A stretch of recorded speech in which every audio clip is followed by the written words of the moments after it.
Olá pessoal, estamos aqui hoje para gravar mais uma videoaula. Na videoaula de hoje nós iremos falar sobre evolução. Tá? Na aula anterior nós falamos sobre as teorias evolucionistas, as teorias no qual falam um pouquinho sobre a evolução. Né? E aí também na última aula nós falamos sobre as teorias para o surgimento da vida, que foram as teorias fixistas e as teorias evolucionistas. Nas teorias fixistas, aí nós vamos ter o criacionismo, espontaneísmo, ou seja, diversas outras teorias para explicar o surgimento da vida. E nas teorias evolucionistas, nós temos diversas outras também teorias, e aí nós baseamos a aula em duas teorias principais, que é a teoria de Darwin, né, a teoria darwinista, e a teoria de Lamarck, o Lamarckismo, certo? Então hoje a gente vai falar um pouquinho mais sobre essa evolução. Então, primeiramente, nós vamos trazer um conceito, né? O que é evolução? Então, evolução são modificações sofridas por populações de organismos através do tempo. Ou seja, são modificações que vai acontecer num organismo ou numa população de diversos organismos através do tempo, o qual ultrapassa o período de vida de uma única geração. Ou seja, aqui mostra que a evolução não é algo que acontece da noite para o dia, e sim algo que é constante, certo? Algo que vai ultrapassar o período de vida de uma única geração, ou seja, nós só podemos observar, quantificar, né, esse processo de evolução com o passar do tempo, ou seja, com o passar de diversas gerações. E aqui nessa primeira imagem surge uma pergunta, né? Qual das duas imagens está de acordo com o processo de evolução humana? A primeira ou a segunda? É óbvio que é a primeira. É a segunda. Só. Então, na segunda, na primeira, está mostrando o quê? Um processo de modificação que o mesmo indivíduo foi acontecendo com ele. Ou seja, nesse mesmo indivíduo que tinha um hábito de vida quadrúpede, se tornou bípede e esse mesmo indivíduo foi sofrendo modificações. Mas nós sabemos que a evolução não é assim que ocorre. Né? Não é algo que vai acontecer naquele mesmo indivíduo, será expressa naquele mesmo indivíduo. É algo que leva bastante tempo. E nesse caso aqui, essa segunda imagem é que mostra a verdadeira história da evolução humana, né? Como surgiu. Então, geralmente fala que tentando deturpar um pouco esse conceito de evolução, né, surgimento da vida do homem, geralmente falam que o homem veio do macaco. Não é que o homem tenha vindo do macaco. Essa imagem aqui mostra bem essa questão, que o homem veio do macaco. Né? Mas não é bem isso. O homem não veio do macaco. Quer dizer o quê? Que nós temos um ancestral em comum com os primatas. Mas não quer dizer que nós viemos do macaco. Nós temos um ancestral, nós temos uma ancestralidade. Né? Que, assim como todos os animais têm um ancestral em comum. Né? Todos os organismos vivos vão ter um ancestral em comum. Nós compartilhamos, né, características com outras espécies de animais. Certo? Evolução biológica. Então, os registros de Darwin e Wallace têm sido confirmados pela ciência atual e ampliados para recentes descobertas.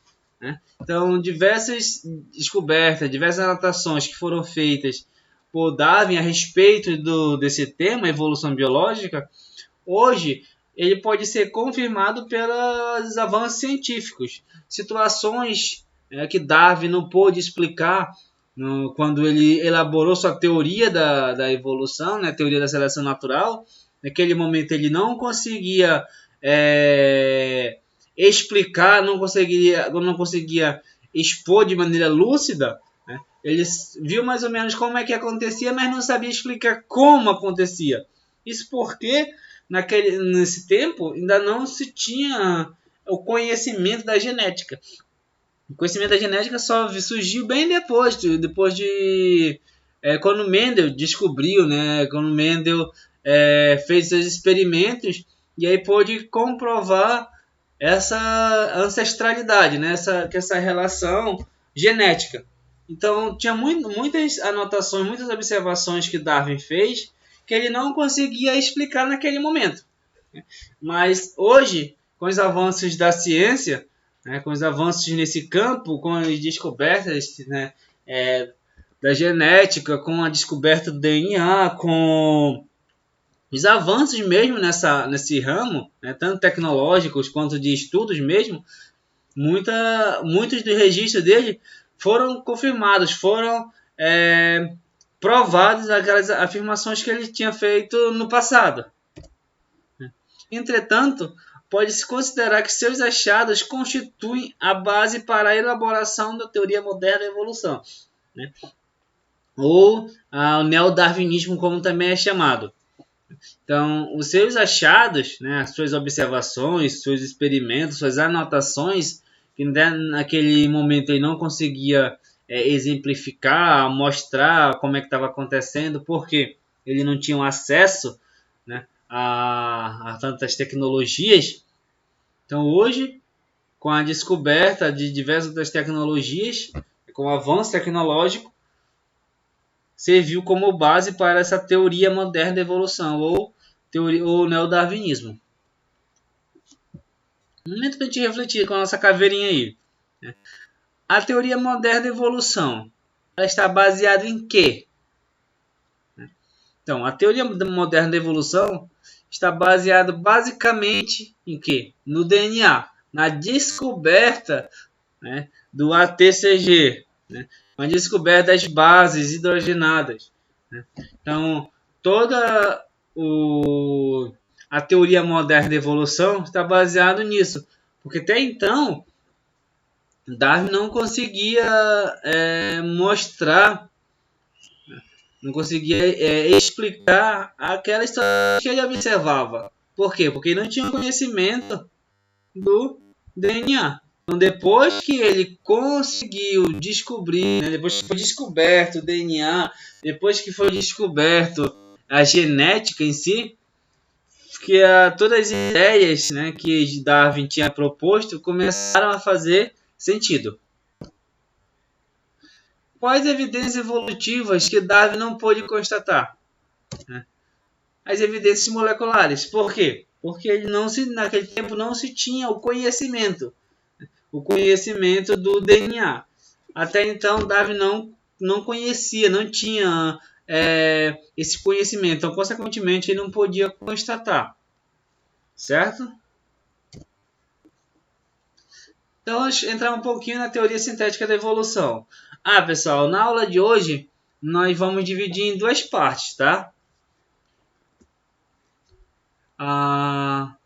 O Darwin não conhecia plenamente os mecanismos biológicos responsáveis pela diversidade biológica. E que mecanismos biológicos são esses, né? A genética. A variabilidade genética. O Darwin não tinha esse conhecimento. Então, por isso, fica um pouco difícil de explicar uma coisa que ele não tinha conhecimento. E além de não ter o conhecimento, as condições atuais, né, que ele se encontrava não permitia esse conhecimento, não permitia essa busca. Quando eu falo condições atuais, ou seja, a falta de tecnologia. Então, devido à falta de tecnologia, devido à dificuldade, né, no acesso à tecnologia por Darwin, dificultou bastante seu trabalho. Isso levou a críticas que na ocasião ele não pôde responder satisfatoriamente, como eu acabei de comentar. Então, devido à dificuldade ao acesso a essas informações, ele não conseguia responder todas as suas perguntas, não conseguia responder todos os questionamentos que foram levantados a respeito da sua teoria. Por quê? Porque ele não conhecia, né? Basicamente não tinha a resposta para tudo, né? E o principal que ele não conseguia responder era a questão da ancestralidade, né? A questão da genética em si. E ela se baseia em 4 processos que nem nós vimos na aula anterior, né? A mutação e a recombinação gênica. E quando a gente junta essas duas, né, tanto a mutação quanto a recombinação gênica, o que nós teremos? Nós teremos uma situação muito interessante, que é a variabilidade genética. A variabilidade genética é ela que promove toda essa diversidade de espécies, essa diversidade de organismos que irão favorecer a evolução dos organismos. E aí, o isolamento geográfico e o isolamento reprodutivo. Agora nós iremos ver essas 4 bases da teoria moderna da evolução. Primeira, mutação. Nessa imagem, exemplifica esse processo de mutação. Então, aqui, inicialmente, nós temos o quê?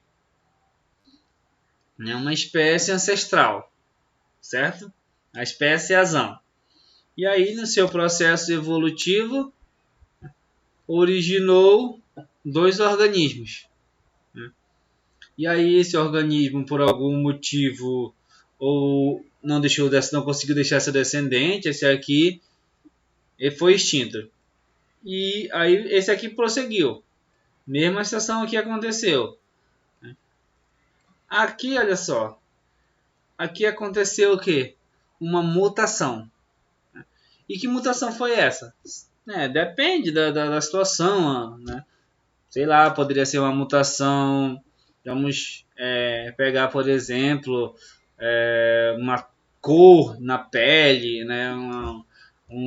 A resistência a um determinado inseticida, a resistência a um determinado fungo, a uma determinada bactéria, né? E essa resistência, essa mutação que aconteceu nessa linhagem foi uma mutação benéfica. A gente pode ver o quê?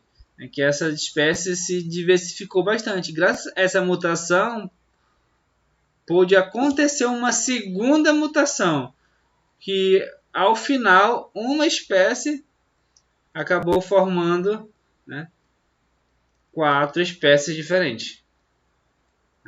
Aqui mostra 2 linhagens diferentes, aqui mais 2 linhagens diferentes, certo? Então, graças à mutação que ocorreu aqui nesse indivíduo, foi uma mutação boa, que graças à mutação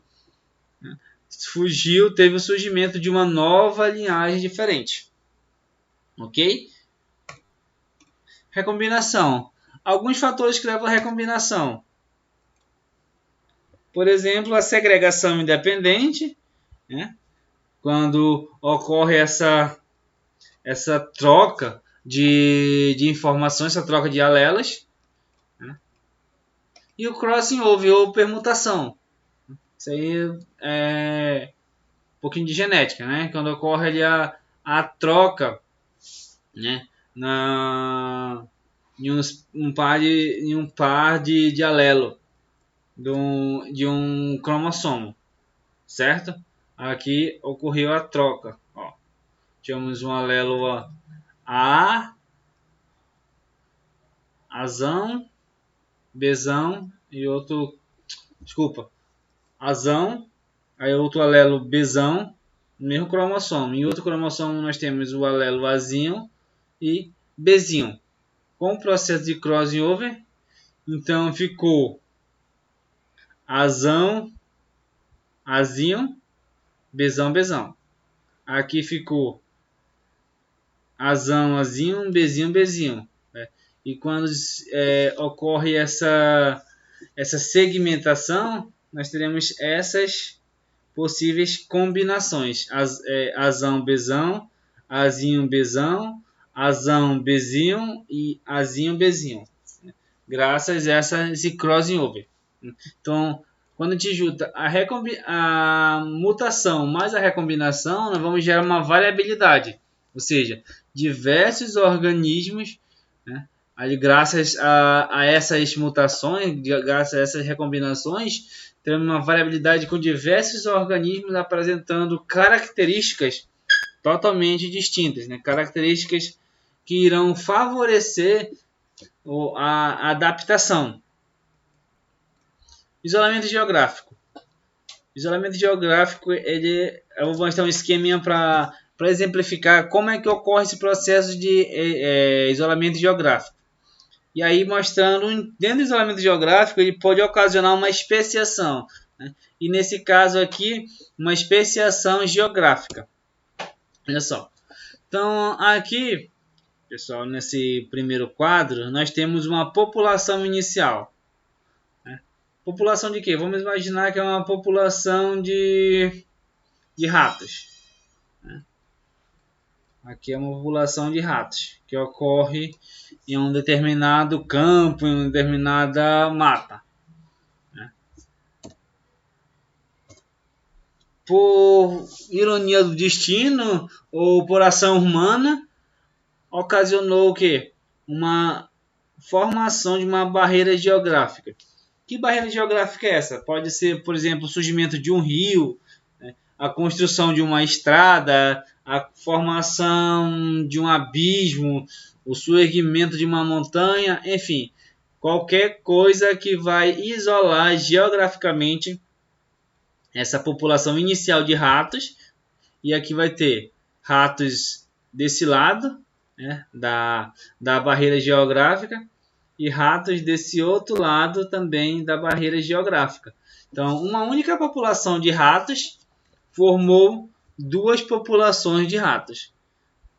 Consequentemente, se essas duas populações estão isoladas, uma para um lado e uma outra para o outro lado, consequentemente, irá sofrer o quê? Pressões ambientais diferentes, diferenciadas. Por quê?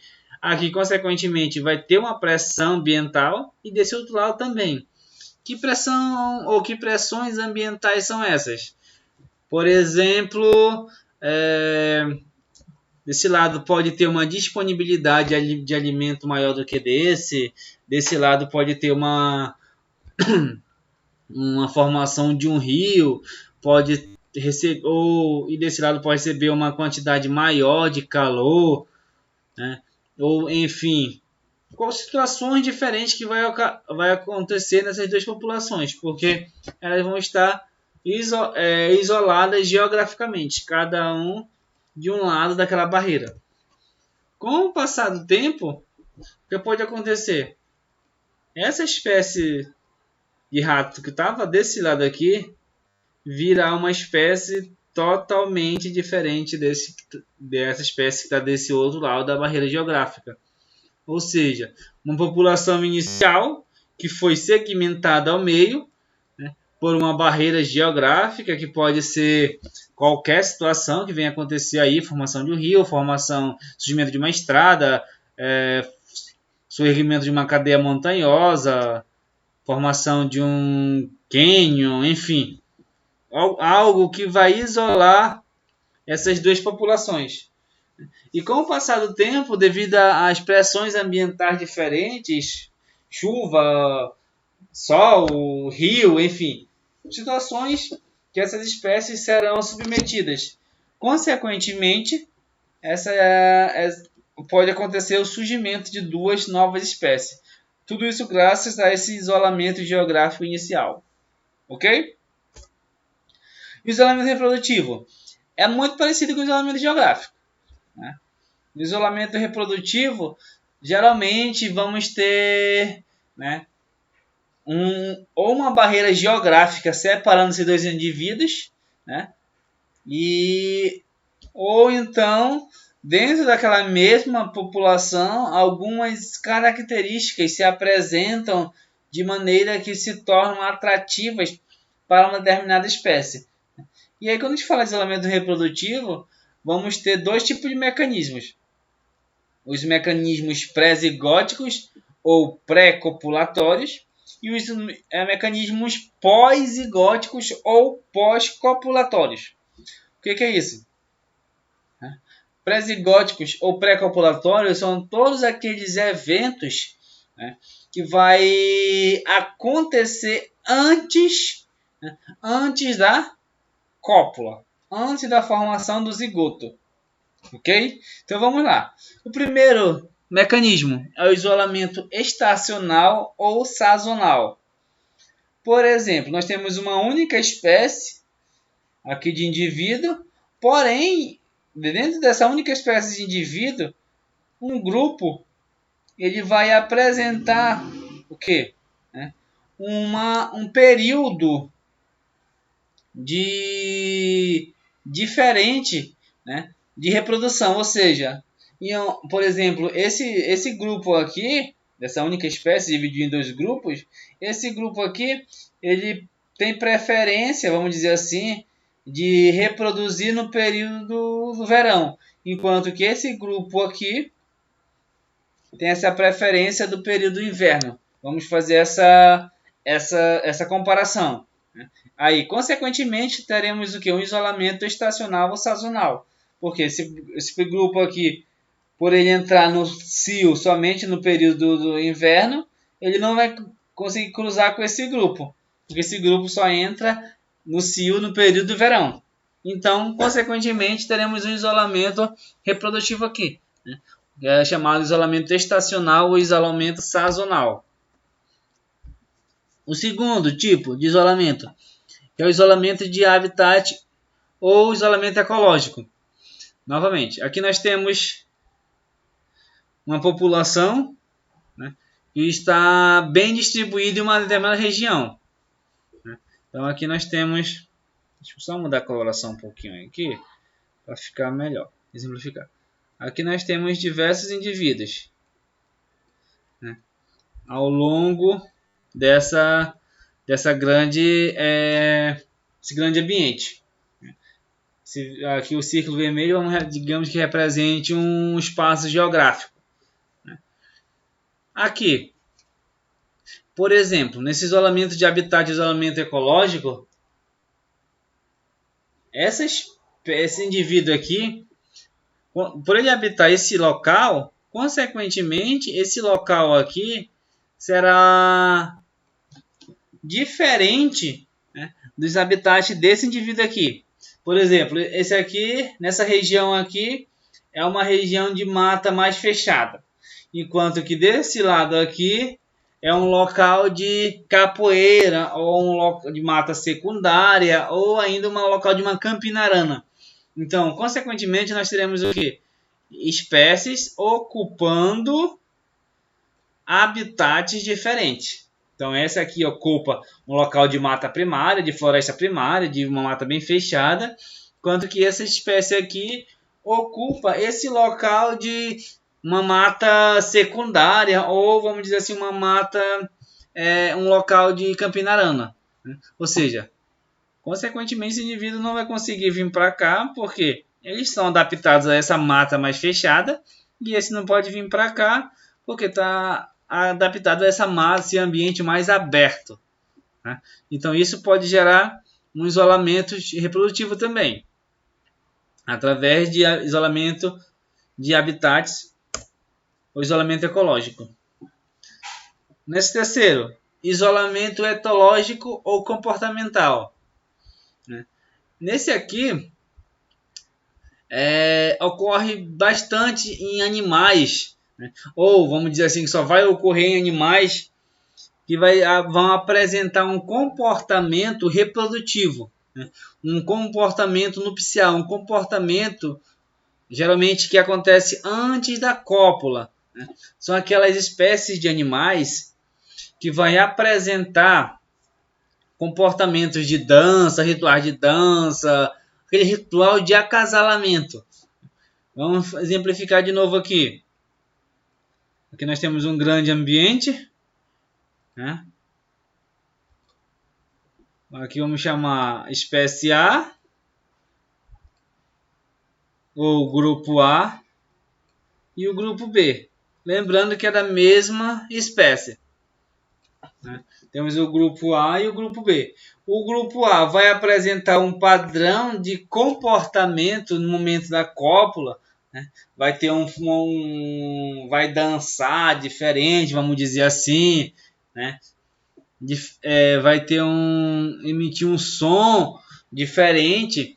E o grupo B vai apresentar um outro padrão de coloração, um padrão de corte, um padrão de... Enfim, né? Qualquer evento de pré-copulatório, né? Aqueles comportamentos relacionados à cópula. Então, consequentemente, esse indivíduo aqui, ele não vai reconhecer esse sinal que o grupo B está apresentando. Por exemplo, esse aqui, né, antes da cópula, o grupo B, ele faz uma exibição através de canto. Né? Enquanto o grupo B, né, é um canto, e o grupo A, ele dança. Né? Então, se o grupo B estivesse exibindo para o grupo A, né, um macho, por exemplo, do grupo B está dançando para uma fêmea do grupo A, ela não vai reconhecer como um comportamento reprodutivo. Por quê? Porque ela está acostumada com um comportamento de dança. Né? Um macho desse grupo se exibindo para ela com uma dança. Mesma coisa se um macho do grupo A vai se exibir para o grupo B. Né? Se o macho estiver dançando, a fêmea do grupo B não vai entender como se ele está se exibindo. Por quê? Ela está acostumada com o quê? Com um canto. Ou seja, nós vamos ter um isolamento etológico ou comportamental, apresentando comportamentos diferentes. Né? E aí temos esse termozinho etológico. Né? O termo etológico refere-se a padrão de comportamento. Comportamento sexual. Para os animais, este é o principal mecanismo pré-copulatório. Inúmeras aves, anfíbios, répteis, até mamíferos vão apresentar, né, esses padrões etológicos, esse padrão de comportamento, por exemplo, no meio da cópula, ou antes, né, da cópula, aí alguns vão dançar, e aí geralmente a fêmea escolhe aquele macho que tem um canto diferente, ou que apresenta uma plumagem diferente, ou que constrói um ninho diferente, né? Isso a gente vai ver um pouco mais para frente também. Né? E o último, isolamento mecânico. Diferença nos órgãos reprodutores impedindo a cópula. Aqui ocorre principalmente, por exemplo, nós vamos ter, né, exemplificar novamente aqui, dois grupos. Né? Dois grupos de insetos, de besouro. Aqui nós temos dessa mesma espécie, né, mas temos dois grupos diferentes. O grupo A e o grupo B. O grupo A, o edeago, ou o órgão copulatório, por exemplo, edeago, é o nome do órgão copulatório dos insetos, né, do macho. É o nome não é chamado de pênis, e sim edeago. Por exemplo, o edeago dessa população, né, população A de besouro, o edeago do macho tem o formato de X, em formato de Y. Enquanto o edeago da população B de besouro é reto, sem bifurcação. O que nós teremos aqui? Né? Um isolamento mecânico. Por quê? Porque as fêmeas desse grupo aqui, elas estão adaptadas, né, para esse tipo de edeago. Ou seja, as fêmeas irão conseguir copular com o macho que apresenta esses padrões de edeago. Ou, por exemplo, esse é o tamanho também do órgão copulatório, enfim. Né? E isso, se o macho desse grupo tentar copular com uma fêmea desse grupo aqui, não vai conseguir. Por quê? A fêmea do grupo B está adaptada, ou ela só consegue copular com o macho, né, que tenha esse edeago. Ou seja, nós teremos um padrão diferente de órgão copulatório. E, consequentemente, esse grupo não vai conseguir se reproduzir com esse, e nem esse com esse aqui. Ou seja, nós teremos o isolamento pré-zigótico ou pré-copulatório, impedindo a cópula de ambos. Ok? Nesse exemplo aqui também, no isolamento mecânico, a gente pode, por exemplo, citar um pinche, né, e um pastor alemão.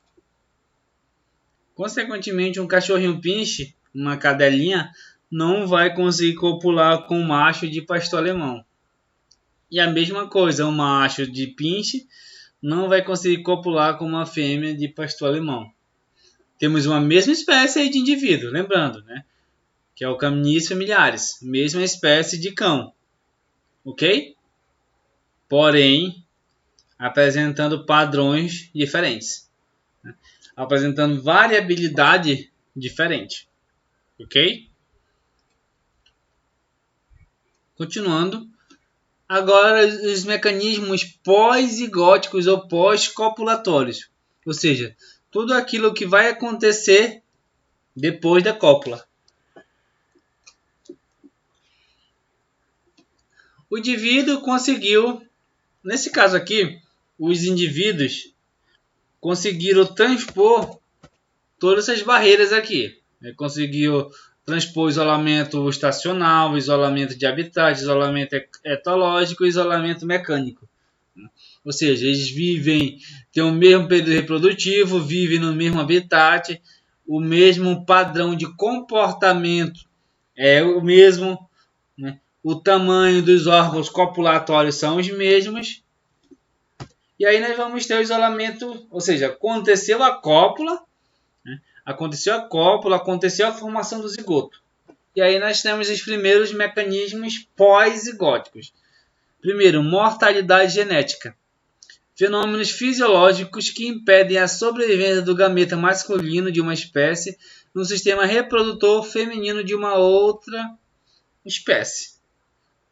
Ou seja, nesse primeiro caso, a fisiologia do gameta masculino é diferente do sistema reprodutor feminino. Consequentemente, não vai conseguir acontecer a fecundação. Segundo, mortalidade do zigoto. Aconteceu a fecundação, né? Se ocorrer a fecundação entre gametas de espécies diferentes, o zigoto poderá ser pouco viável, morrendo devido ao desenvolvimento embrionário irregular. Isso aqui principalmente acontece, pessoal. Vamos lá, vamos citar o exemplo, por exemplo, de um gato e um cachorro. Porque a gente não consegue encontrar um filho de um gato com um cachorro. Primeiro, nós vamos ter esses mecanismos, né, pré-zigóticos, principalmente, né, comportamental e mecânico. Primeira situação. Segundo, aqui, ó, mortalidade gamética. O gameta do cachorro não vai conseguir, né, gameta masculino do cachorro não vai conseguir desenvolver no sistema reprodutor da gata, ou vice-versa. Nessa terceira situação, segunda situação, né, se acontecer, né, por exemplo, aconteceu tudinho e conseguiu o gameta do gato, né, ou do cachorro, fecundou, teve a formação do zigoto. Né? Porém, o que pode acontecer? O zigoto pode morrer, porque o desenvolvimento embrionário do cachorro é diferente do desenvolvimento embrionário do gato. Até o tamanho dos embriões são diferentes também. E aí pode acontecer o quê? A morte do zigoto. Terceira situação, inviabilidade do híbrido. Por exemplo, se passou tudo isso, né, não morreu, mas o indivíduo nasceu. Consequentemente, esse indivíduo será inviável, ou seja, ele será híbrido, porque indivíduos resultantes do cruzamento entre indivíduos de duas espécies são chamados de híbridos interespecíficos, e eles são, né, não vão conseguir, geralmente eles são estéreis, eles não vão conseguir se reproduzir. Por quê? Porque eles terão cargas genéticas totalmente diferentes, ok? E é o terceiro caso, ó. Esterilidade do híbrido. A esterilidade do híbrido pode ocorrer devido à presença de glândulas anormais ou problema de meiose anômalas. Ou seja, esse indivíduo, além dele ser inviável, ele será estéril. Por quê? Porque, por exemplo, eles vão ter cargas genéticas diferentes, né? Por exemplo, o ser humano, né? Nós temos uma certa carga genética, né? Os 46 cromossomos, 23 do papai e 23 da mamãe. E aí vai nascer eu com 46 cromossomos, 23 do lado do papai e 23 do lado da mamãe. Ou seja, nós temos quantidade de cromossomos iguais. Mas a gente pega duas espécies totalmente diferentes, né? Esses indivíduos podem ter cargas genéticas diferentes. Por exemplo, esse aqui pode ter 20 e esse daqui pode ter 21. Vai nascer um indivíduo com 41 cromossomos. Quando esse 41 vai se dividir, não consegue, né? Não consegue acontecer essa divisão, essa parear completamente. E aí teremos problemas na meiose, na mitose, enfim, diversas outras situações. Beleza? Então esses são isolamentos reprodutivos pós-zigóticos. Ok? Continuando. Seleção natural. Para Darwin, todos os organismos lutam pela própria sobrevivência. Nós temos uma luta diária, né? Ou seja, todo dia nós temos que sair para trabalhar, todo dia nós temos que sair para conseguir o pão de cada dia. Isso é uma luta. É óbvio que aí nós estamos dizendo uma luta, essa é uma luta, nós estamos metaforicamente falando, né? Mas no reino animal, todos os dias vão ter uma luta diferente, né? Alguns casos são mais evidentes, como por exemplo a presa luta contra o seu predador, né? E o predador deve caçar com eficiência. Ou seja, nesse primeiro caso aqui, a presa ela tem que ser hábil o bastante para fugir do predador, né? E o predador, por sua vez, tem que ser hábil o bastante para caçar. Por exemplo, nesses dois casos aqui, né? A zebra tem que ser bastante hábil, né? Bastante forte, tem que ter diversos mecanismos para fugir da leoa. E a leoa, por sua vez, tem que transpor esses mecanismos que a zebra desenvolveu para poder ela conseguir seu próprio alimento.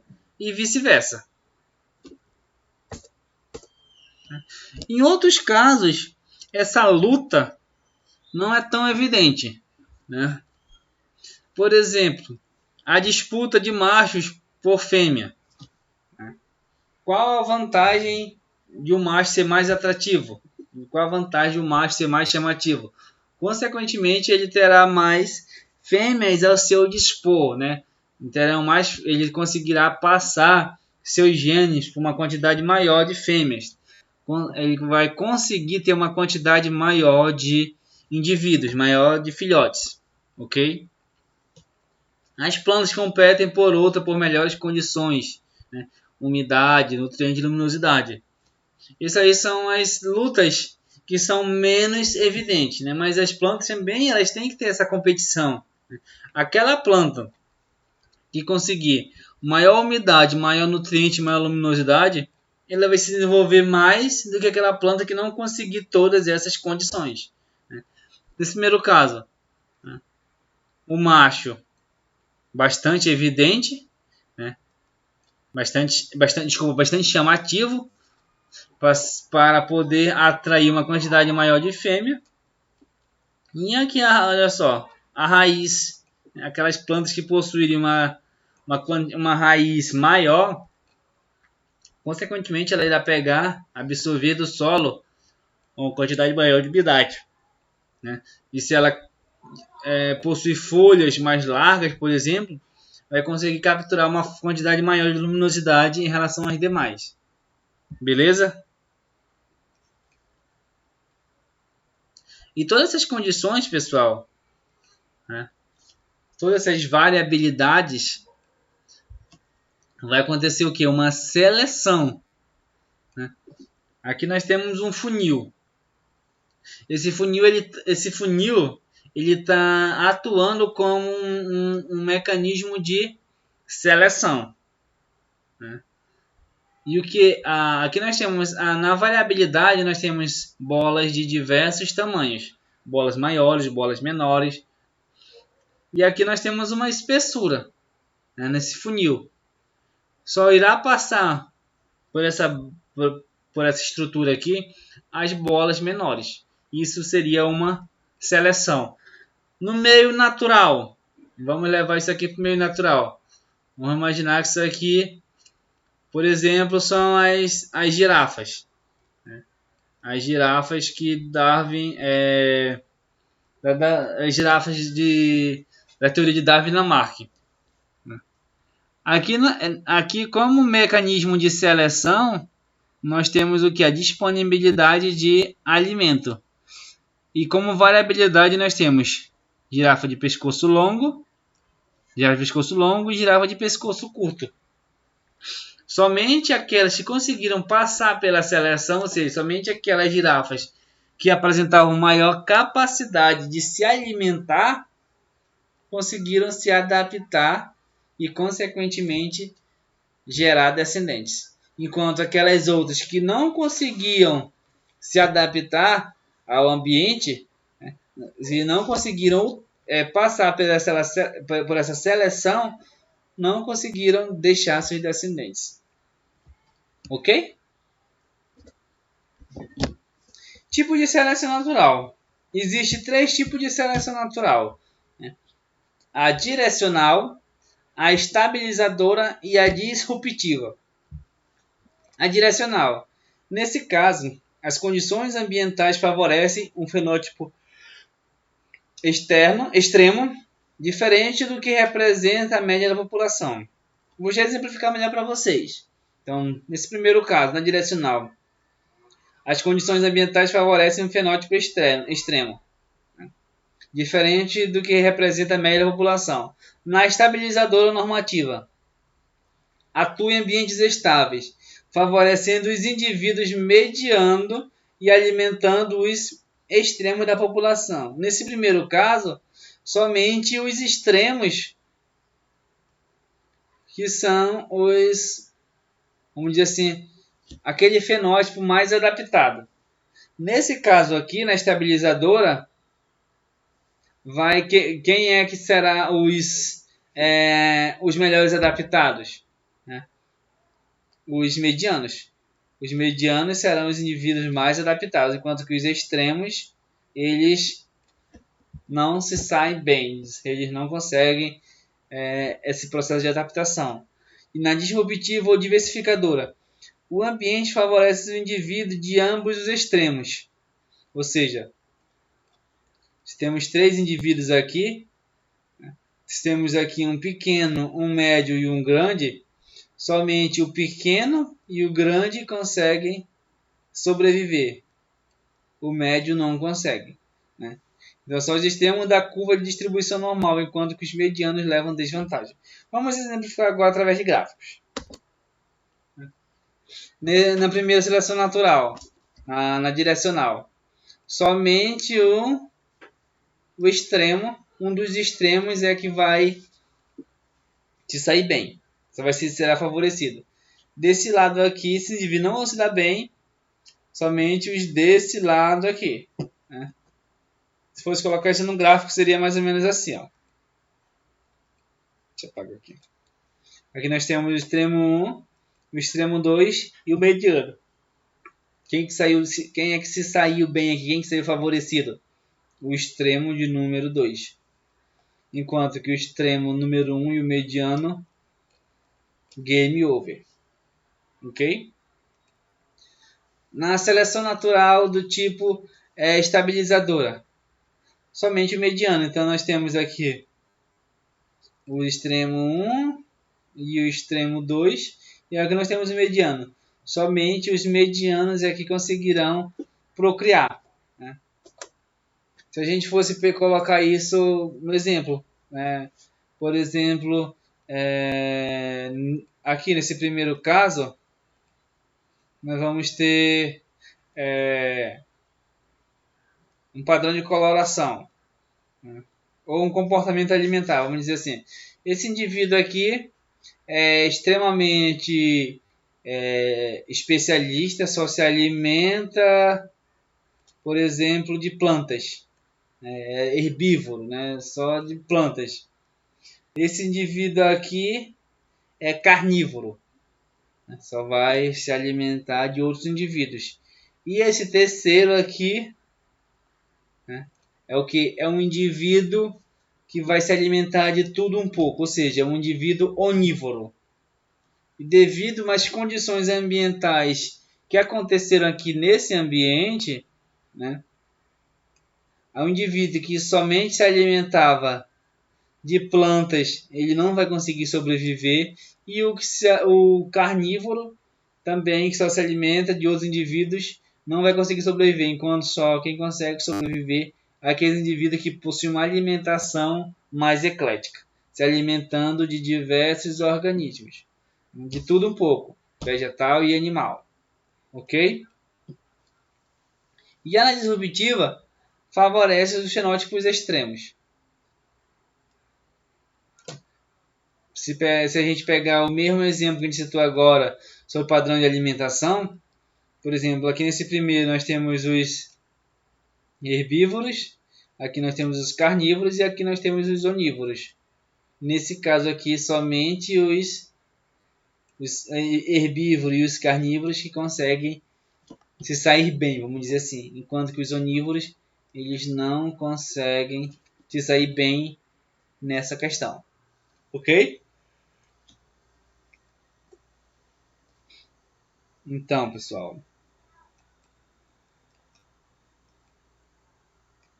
e aí, terminando a nossa aula de hoje, encerrando a aula de hoje, né, a gente vai falar agora sobre seleção artificial. Quando nós temos a influências externas, ou seja, o homem vai estar influenciando esse processo de seleção artificial. Por exemplo, o uso de inseticidas e também antibióticos. Isso é um modo de seleção artificial. Quando o homem usa uma determinada espécie de inseticida, ou quando usa antibióticos sem uma prescrição médica, consequentemente vai gerar indivíduos, vai acontecer a adaptação de indivíduos, seja ele de uma espécie de barata ou de uma bactéria. Dizemos que a população está adaptada à presença do inseticida e que a seleção, nesse caso, natural, né, artificial, fixou a variação favorável que confere a capacidade de resistir ao agente químico. Ou seja, aquela variação favorável, aqueles indivíduos que conseguem sobreviver ao inseticida conseguem reagir ao composto químico, né? Aquele indivíduo foi selecionado. A mesma explicação é válida para o uso inadequado de antibióticos, que provoca a seleção de linhagens bacterianas resistentes, o que justifica a diminuição da eficácia desses medicamentos depois de algum tempo. Então, por isso que hoje em dia é proibido já a venda, né? Ainda acontece, com certeza, mas é proibida a venda de antibióticos, né, sem a prescrição médica. Porque tem muita gente que tomava, ou que toma ainda, esses medicamentos sem a prescrição médica, sem um exame detalhado, e aí acaba gerando, né, selecionando linhagens bacterianas super resistentes e que conseguirão sobreviver, ou que consegue sobreviver a diversos tipos de antibióticos. Ok? Então, aqui exemplifica essas duas situações, né? De uma seleção, por exemplo, de é inseticida, uma seleção artificial de inseticida. Aqui nós temos uma população, né, diversos indivíduos, e nessa população temos umas variabilidades, nesse caso 4 variabilidades que são resistentes. E aí o indivíduo começa a aplicar esse inseticida com frequência, e aquele mesmo inseticida aplicando, o que vai acontecer? Vai selecionar apenas aquelas variabilidades que são resistentes, aqueles indivíduos que são resistentes. Então, com o passar do tempo, esses indivíduos acabam se tornando super resistentes aos inseticidas. Consequentemente, esse indivíduo não vai conseguir, consequentemente, esse composto químico aqui, desse inseticida, não vai mais fazer efeito sobre essa população, né? E aí esses insetos se tornarão resistentes ao inseticida. Beleza? Isso é seleção artificial. Isso ocorre também, pessoal, por seleção artificial quando a gente anteriormente havia citado sobre o cachorro, né, as raças de cachorro. Então as raças que nós temos atuais são formadas a partir de seleção artificial, né? A criação de bovinos, caprinos, ovinos, também por mecanismo de seleção artificial. Então todas essas raças, né, de equinos, bovinos, enfim, esses indivíduos, animais são usados na agricultura, esqueci agora o nome, enfim, são usados para corte, para leite, para corrida, né? São todos selecionados artificialmente. Foi aquela variabilidade que foi, por exemplo, uma variabilidade que é mais propício para a produção de leite. Então foi selecionada aquela variabilidade que é mais propício para a produção de carne. Então foi selecionado também, né? Ou seja, foram selecionados artificialmente. Ok? Então, pessoal, por hoje é só. Na próxima aula nós iremos dar continuidade, tá, nesse mesmo tema de seleção sobre evolução. Tá? Então, por hoje é só. Ok? Muito obrigado.